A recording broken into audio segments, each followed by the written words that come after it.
lot of that stuff. But as far as I'm concerned, I'm staying on planet Earth. Well, we're Earthlings, yeah. That's where we belong. Well, I don't know. Men are from Mars, right? Women are from Venus. Yeah, so we'll see if they go that way at some point. It's mid-November, and I was tossing in my brain over in the Weather Center. Do I want to talk about this weekend? I said, yeah, I do.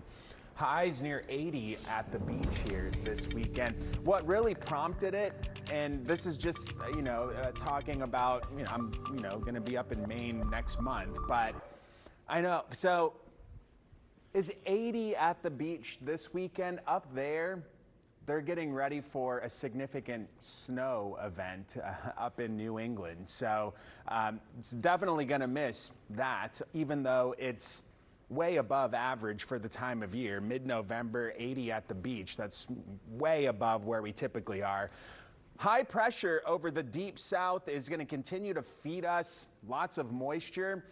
The humidity levels are going to be sky high, especially late weekend and the first half of next week. And that humidity building will be one of the ingredients needed to perhaps get some decent rain chances in the state late next week. We're talking about the same thing we've been talking about all week. First system flattens this ridge, weakens it a little bit. The high then moves east, making way for another system, a Pacific disturbance, to approach the state on Thursday.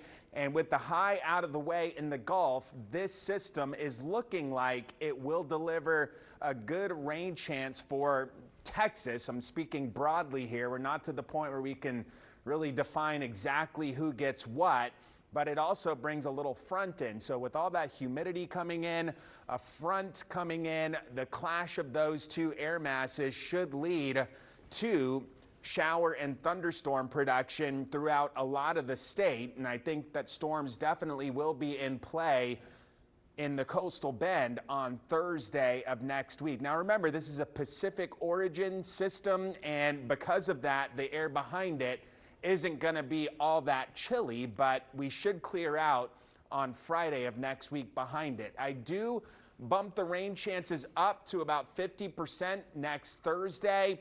Temperatures very warm and humid in the lead up to this, way above average by some 10 to 15 degrees. Not a huge drop behind it, 60 for a low on Friday, which is still, some 6 degrees above the seasonal average for the date. Humidity sky high near 70 Monday, Tuesday, Wednesday on the dew point. An appreciable drop in the humidity values into Friday, back down into the comfortable category behind this front. Tonight, middle 60s, some inland patchy fog. Watch out for that. If you're getting up to San Antonio using I-37, there could be some fog between here and there. Southeast wind under 10 miles per hour. Tomorrow, 86. It's going to be another similar day to today.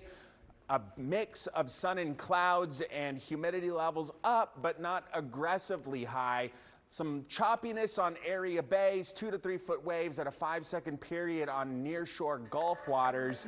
And I put a red banner on Thursday. We're not full on weather impact alert yet, but it's to the point where the signal is showing up that Thursday is looking like it will end up being active.